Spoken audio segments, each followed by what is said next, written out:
మిర్యాలగూడ నిషేధిత gutka స్థావరాలపై task force పోలీసులు ఆకస్మిక దాడులు జరిపారు.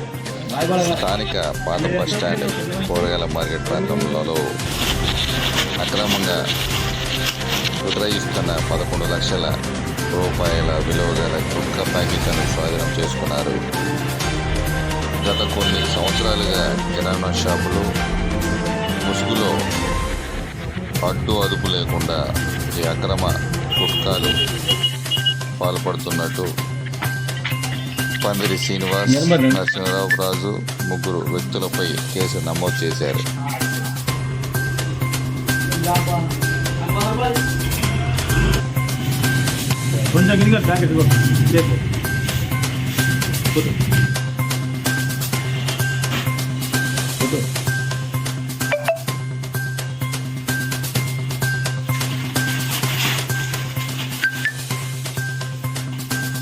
ఇది ఓపెన్ అంటారు.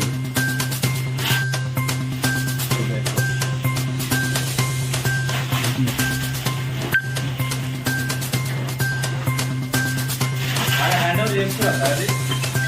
అయిపోయింది మరి.